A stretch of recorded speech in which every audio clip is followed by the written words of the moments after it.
டெல்லியோட உத்தரவு, ரஜினியின் தூது, ஆளுநரோட கிடுக்குப்பிடி, விஜயோட முதல்வர் கனவை கலைக்க போகும் அந்த புரோக்கர் பாலிடிக்ஸ், விஜயை வீழ்த்த 50 ஆண்டு கால பகையை மறக்க சொன்ன டெல்லி, ஸ்டாலினை சந்திக்க ரஜினியை அனுப்புனது ஏன், 107 எம்எல்ஏக்கள் இருந்தும் ஆளுநர் முட்டுக்கட்டை போடுறது யாருக்காக, தமிழக அரசியலோட அஸ்திவாரத்தையே ஆட்டி படைக்கிற அந்த மெகா சதி என்ன?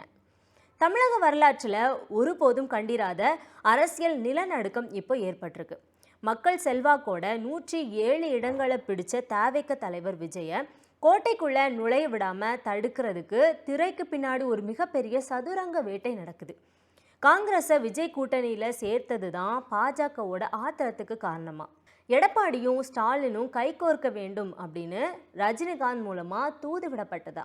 ஆளுநரோட நிலையான ஆட்சி என்கிற வார்த்தைக்கு பின்னாடி இருக்கிற அரசியல் உள்நோக்கம் என்ன?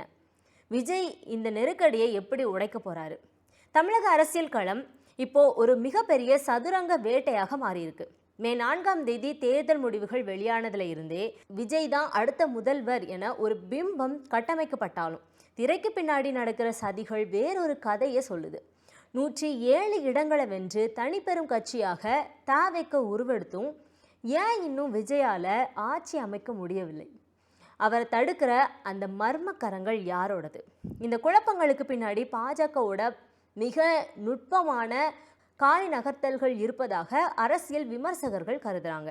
விஜயோட அரசியல் வருகை திமுகவை காலி செய்யும் அப்படின்னு நினைச்ச பாஜகவுக்கு அவர் காங்கிரஸோட கைகோர்த்தது மிகப்பெரிய அதிர்ச்சியை கொடுத்துருக்கு.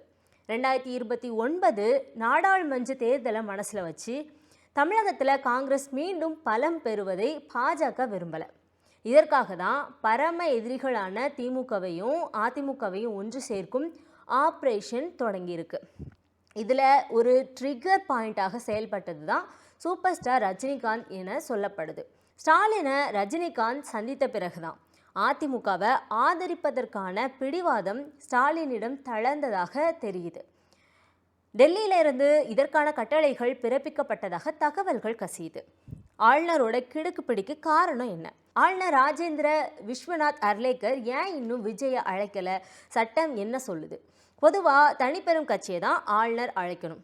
ஆனால் நிலையான ஆட்சி அமைய வேண்டும் என்பதில் ஆளுநர் குறியா இருக்கிறாரு.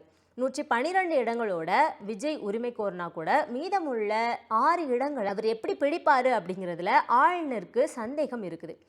குதிரை பேரம் நடக்க விடமாட்டேன் அப்படின்னு ஆளுநர் சொல்றது தவிகவுக்கு முட்டுக்கட்டை போடுவதாக பார்க்கப்படுது. குறிப்பாக காங்கிரஸை உள்ளடக்கின ஒரு கூட்டணிக்கு பாஜக பின்னணியில் இருக்கிற ஆளுநர் எளிதில் பச்சை கொடி காட்ட மாட்டாரு அப்படிங்கிறது தான் நிதர்சனம். விஜயோட அடுத்த அதிரடி என்ன? ஆளுநரோட இந்த தாமதத்தையும் திமுக அதிமுகவோட இந்த விசித்திர கூட்டணியையும் விஜய் எப்படி எதிர்கொள்ள போறாரு? ஃபர்ஸ்ட், சட்ட போராட்டம் மூலமாக பண்ணலாம். தவிக ஏற்கனவே உச்ச நீதிமன்றத்தை அணுக தயாராகிருச்சு. தனிப்பெரும் கட்சிக்கு தான் முதல் வாய்ப்பு வழங்கப்படணும் அப்படிங்கிற எஸ்ஆர் பொம்மை வழக்கின் தீர்ப்பை முன் வச்சு விஜயால சட்டப்படியாக ஆளுநருக்கு நெருக்கடி கொடுக்க முடியும். 2வது, மக்கள் மன்றம்.